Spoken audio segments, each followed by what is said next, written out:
സിംല കരാർ ഇനിയില്ല എന്നാണ് പാകിസ്ഥാന്റെ ഡിഫൻസ് മിനിസ്റ്റർ ഖ്വാജ പറഞ്ഞിരിക്കുന്നത്. ഖ്വാജ ആസിഫ് കഴിഞ്ഞ ദിവസം അദ്ദേഹം പറഞ്ഞ ഈ ഒരു സ്റ്റേറ്റ്മെന്റ് വലിയ രീതിയിൽ ഇപ്പോൾ വാർത്തയായിട്ടുണ്ട്.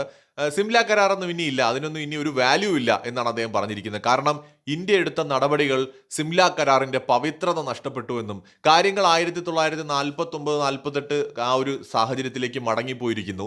ഇനി ഇന്ത്യക്ക് പാകിസ്ഥാനും ഇടയിൽ സീസ് ഫയർ ലൈൻ മാത്രമേ ഉള്ളൂ, LOC അഥവാ ലൈൻ ഓഫ് കൺട്രോൾ ഇനി ഇല്ല എന്നുമാണ് ഈ ഖ്വാജ ആസിഫ് പറഞ്ഞിരിക്കുന്നത്. മാത്രമല്ല, ഇനി ഇന്ത്യ പാകിസ്ഥാൻ വിഷയത്തിൽ മൂന്നാം കക്ഷിയെയോ അല്ലെങ്കിൽ കക്ഷികളെയോ ഉൾപ്പെടുത്തുന്നതിന് തങ്ങൾക്ക് യാതൊരു തടസ്സവുമില്ല എന്നും പാകിസ്ഥാന്റെ ഡിഫൻസ് മിനിസ്റ്റർ പറഞ്ഞിരിക്കുകയാണ്. 1971 യുദ്ധത്തിന് ശേഷമാണ് ഇരു രാജ്യങ്ങളും തമ്മിലുള്ള സിംല കരാർ ഒപ്പുവയ്ക്കുന്നത്. ഈ പഹൽഗാം ഭീകരാക്രമണത്തിന് ശേഷം ഇന്ത്യ പാകിസ്ഥാനുമായിട്ട് വർഷങ്ങളായിട്ട് നിലനിന്നിരുന്ന ഈ ഇൻഡസ് വാലി ട്രീറ്റിയിൽ നിന്ന് ഇന്ത്യ പിന്മാറിയിരുന്നു. അതിനു പുറകെ സിംല കരാർ റദ്ദാക്കുമെന്ന ഭീഷണി പാകിസ്ഥാൻ മുഴക്കിയെങ്കിലും ഇപ്പോൾ അവരുടെ ഡിഫൻസ് മിനിസ്റ്റർ പറയുന്നത് അവർ റദ്ദാക്കും എന്നുള്ളതല്ല, റദ്ദാക്കി, ഇനി അതിന് വാല്യൂ ഇല്ലെന്നാണ്. ഒഫീഷ്യലായിട്ട് ഇങ്ങനെ വല്ലതും നടന്നിട്ടുണ്ടോ എന്ന് നമുക്കറിയില്ല. പ്രത്യേകിച്ച് അവരുടെ ഡിഫൻസ് മിനിസ്റ്റർ ഈ വായി തോന്നിയത് വിളിച്ചു പറയുന്ന ഒരാളാണ്. അപ്പം എന്തായാലും അദ്ദേഹം ഈ ഒരു കാര്യം പറയുമ്പോൾ വളരെ പ്രധാനപ്പെട്ട ചില കാര്യങ്ങൾ നമുക്കും ഇവിടെ മനസ്സിലാക്കേണ്ടതായിട്ടുണ്ട്. സിംല കരാർ അനുസരിച്ചാണ് ഇന്നത്തെ ലൈൻ ഓഫ് കൺട്രോൾ നിലവിൽ വന്നത്.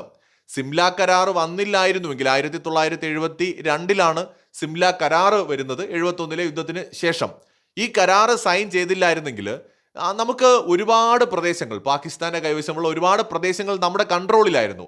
അത് സിന്ധ് പ്രവിശ്യയിലും പഞ്ചാബ് പ്രവിശ്യയിലും ഉൾപ്പെടെ പാകിസ്ഥാന്റെ ഇന്നത്തെ പല പ്രദേശങ്ങളും ഇന്ത്യയുടെ കൈവശമായിരുന്നു.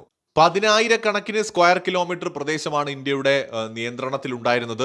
രണ്ടാം ലോക മഹായുദ്ധത്തിന് ശേഷമുള്ള ഏറ്റവും വലിയൊരു പരാജയം 1971 പാകിസ്ഥാൻ ഉണ്ടായി. എന്ന് വെച്ചാൽ രണ്ടാം ലോക മഹായുദ്ധമാണ് ഇതിനു മുമ്പ് കണ്ട ഏറ്റവും വലിയ യുദ്ധം എന്ന് പറയുന്നത്. അതിനുശേഷം 93,000-ഓളം പട്ടാളക്കാർ കീഴടങ്ങുന്നു. പാകിസ്ഥാന്റെ 10,000-കണക്കിന് സ്ക്വയർ കിലോമീറ്റർ പ്രദേശങ്ങൾ ഇന്ത്യ പിടിച്ചെടുക്കുന്നു. ഇന്ത്യയുടെ ചില ചെറിയ പ്രദേശങ്ങൾ പാകിസ്ഥാന്റെ കൈവശവും ഉണ്ടായിരുന്നു. വളരെ ചെറിയ ഒരു 100-150 സ്ക്വയർ കിലോമീറ്റർ എന്നൊക്കെ പറയാവുന്ന അത്രയും ചെറിയ പ്രദേശങ്ങൾ പാകിസ്ഥാന്റെ കയ്യിലുണ്ടായിരുന്നു. ഈ ഒരു യുദ്ധത്തോട് കൂടിയിട്ട് പാകിസ്ഥാന്റെ മുഖം ആകെ വികൃതമായെന്ന് മാത്രമല്ല, പാകിസ്ഥാൻ സൈന്യത്തിന്റെ 1/3 അവർക്ക് നഷ്ടമായി, കരസേനയുടെ. അതുപോലെ അവരുടെ നാവിക സേനയുടെ പകുതി അവർക്ക് നഷ്ടമായി. അതുപോലെ അവരുടെ വ്യോമസേനയുടെ 1/3 അവർക്ക് നഷ്ടമായി. ഈസ്റ്റ് പാകിസ്ഥാൻ പൂർണ്ണമായിട്ടും അവർക്ക് നഷ്ടമായി. ബംഗ്ലാദേശ് എന്ന് പറയുന്ന ഒരു രാജ്യം വന്നു. അത് എന്തൊക്കെ പറഞ്ഞാലും നമുക്കത് വേറൊരു രീതിയിൽ ചിന്തിച്ചാൽ വലിയ നേട്ടമായി. കാരണം ഇല്ലെങ്കിൽ പാകിസ്ഥാൻ ഇപ്പോഴും ഇന്നത്തെ ബംഗ്ലാദേശിലും അവർ തന്നെ ഭരണം നടത്തുന്ന ഒരു സാഹചര്യം നമ്മൾ ആലോചിച്ച് നോക്കൂ. നമ്മളെ സംബന്ധിച്ചിടത്തോളം അതൊരു വലിയ ദുരന്തം തന്നെയാണ്. പാകിസ്ഥാൻ എല്ലാം കൊണ്ടും പരാജയപ്പെട്ട് നാണം കെട്ട് നിൽക്കുന്ന ഒരു സമയമാണ്. ആ സമയത്ത് ഈ ഷിംല കരാർ രൂപം കൊള്ളുമ്പോൾ സത്യത്തിൽ അത് ഇന്ത്യക്ക് അത്ര തൃപ്തികരമായ ഒരു കരാറല്ല. കാരണം നമ്മൾ പിടിച്ചെടുത്ത ഓൾമോസ്റ്റ് പ്രദേശങ്ങൾ നമ്മൾ തിരിച്ചു കൊടുക്കുന്നു എന്നുള്ളതാണ് അതിൽ ഏറ്റവും വലിയൊരു വീഴ്ച എന്ന് പറയുന്നത്. യുദ്ധം ചെയ്ത് പിടിച്ചെടുത്തതാണ്. അപ്പോൾ അവിടെ നമ്മൾ എന്നെന്നും സമാധാനം നിലനിർത്താനും അതോടൊപ്പം തന്നെ അന്താരാഷ്ട്ര തലത്തിൽ നമ്മുടെ ഇമേജ് നിലനിർത്തുന്നതിന് വേണ്ടിയിട്ടും അത് ചെയ്തു എന്ന് പറയുമ്പോഴും അതൊരു വലിയ നഷ്ടം തന്നെയാണ്. കാരണം ഇപ്പോൾ പാകിസ്ഥാനെ സംബന്ധിച്ചിടത്തോളം അവർ തിരുത്തില്ല. ഒരുപക്ഷെ അന്നത്തെ ഇന്ത്യയുടെ ഭരണകൂടത്തിന് തോന്നിയിരിക്കാം നമ്മൾ വിട്ടുകൊടുക്കുകയാണെങ്കിൽ ചിലപ്പോൾ ഇതോടെ എല്ലാം അവസാനിച്ച് സമാധാനം ഉണ്ടാവുമെങ്കിൽ ഉണ്ടാകട്ടെ എന്ന് തോന്നിയിരിക്കാം. പക്ഷെ അത് അങ്ങനെയല്ല സംഭവിച്ചത്. പക്ഷേ ഇന്ത്യക്ക് തന്ത്രപരമായ ഒരുപാട് നേട്ടങ്ങൾ ആ യുദ്ധത്തിലുണ്ടായി. നേരത്തെ പറഞ്ഞ പോലെ നമുക്ക് ബംഗ്ലാദേശിനെ മോചിപ്പിക്കാനായിട്ട് കഴിഞ്ഞു. മാത്രമല്ല വലിയൊരു പരാജയം പാകിസ്ഥാന് നൽകാൻ നമുക്ക് സാധിച്ചു. പക്ഷേ ഈ പറഞ്ഞ പോലെ കുറെ പ്രദേശങ്ങൾ, നമുക്ക് കിട്ടിയ പ്രദേശങ്ങളുടെ പകുതിയെങ്കിലും നമുക്ക് നിലനിർത്താമായിരുന്നു. അപ്പോൾ ഈ ജമ്മു കാശ്മീരിലും മറ്റുമൊക്കെയുള്ള ചില തന്ത്രപരമായ പ്രദേശങ്ങൾ മാത്രമേ നമ്മുടെ കയ്യിൽ വെച്ചുള്ളൂ. ബാക്കിയുള്ള പ്രദേശങ്ങളൊക്കെ നമ്മൾ ഓൾമോസ്റ്റ് വിട്ടുകൊടുക്കുകയാണ് ചെയ്തത്. പൂർണ്ണമായുമല്ല, ഓൾമോസ്റ്റ് എല്ലാം വിട്ടുകൊടുത്തു.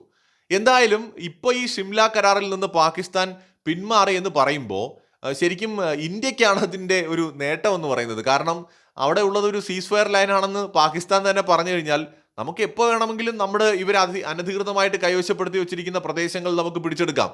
ഷിംല കരാറിന്റെ അടിസ്ഥാനത്തിലാണ് നമ്മൾ പിടിച്ചെടുത്ത സ്ഥലങ്ങൾ പോലും അവർക്ക് വിട്ടുകൊടുത്തത്. ഷിംല കരാർ ഇല്ല എങ്കിൽ ആ യുദ്ധത്തിൽ നമ്മൾ പിടിച്ചെടുത്ത സ്ഥലങ്ങൾ ഉൾപ്പെടെ നമ്മുടേതാണെന്ന് നമുക്ക് അവകാശപ്പെടാവുന്നതേ ഉള്ളൂ. അപ്പൊ എന്താണ് പാകിസ്ഥാന്റെ മനസ്സിലെന്ന് നമുക്കറിയില്ല. പാകിസ്ഥാൻ ഈ കരാർ റദ്ദ് ചെയ്തുകൊണ്ട് ആഗ്രഹിക്കുന്നത് കൂടുതൽ രാജ്യങ്ങളെ മീഡിയേറ്ററായിട്ട് കൊണ്ടുവരാനാണ്. ഇപ്പോൾ ചൈന, അമേരിക്ക തുടങ്ങിയ രാജ്യങ്ങളെ കൊണ്ടുവരാൻ വേണ്ടിയിട്ടാണ് അവർ ആഗ്രഹിക്കുന്നത്. പക്ഷേ ഈ ഒരു കരാർ ഇല്ല അല്ലെങ്കിൽ അതിൽ നിന്ന് പിന്മാറി എന്നുള്ള ഈ ഒരു സ്റ്റേറ്റ്മെന്റ് പാകിസ്ഥാന് തന്നെ തിരിച്ചടിയാവാനാണ് സാധ്യത. ഷിംല കരാറാണ് പാകിസ്ഥാൻ ഇന്ത്യ LOC എന്ന് പറയുന്ന ഒരു സംഭവത്തെ ഉണ്ടാക്കിയതും അത് നിലനിർത്തുന്നതും. പക്ഷേ പാകിസ്ഥാൻ തന്നെ അതിൽ നിന്ന് പിന്മാറിക്കഴിഞ്ഞാൽ ഇന്ത്യക്ക് LOCയെ കുറിച്ച് കൂടുതൽ ചിന്തിക്കേണ്ട ആവശ്യമൊന്നുമില്ല. അപ്പോൾ കാരണം ഇന്ത്യ ആർക്കും തെറ്റു പറയാനും പറ്റില്ല. അങ്ങനെ ഒരു സാഹചര്യത്തിൽ വേണമെങ്കിൽ ഇന്ത്യക്ക് പല പ്രദേശങ്ങളും ക്ലെയിം ചെയ്യാനോ പിടിച്ചെടുക്കാനോ ഒക്കെ ഇനി ഏത് സാഹചര്യത്തിൽ വേണമെങ്കിലും കഴിയും. ഇന്ത്യ അത് ചെയ്യുമോ എന്നുള്ളത് വേറെ കാര്യം. പക്ഷെ അതിനുള്ള സാധ്യതയാണ് ഷിംല കരാറ് ചവറ്റുകുട്ടയിൽ ഇടുന്നതിലൂടെ പാകിസ്ഥാൻ നമുക്ക് നൽകുന്നത് എന്നുള്ളതാണ് ഇതിലെ ഏറ്റവും വലിയ ഒരു കോമഡി എന്ന് പറയുന്നത്. പാകിസ്ഥാനും ബുദ്ധിയില്ലാതായൊന്നും നമുക്കറിയില്ല. മറ്റൊരു വീഡിയോയുമായി വീണ്ടും വരാം.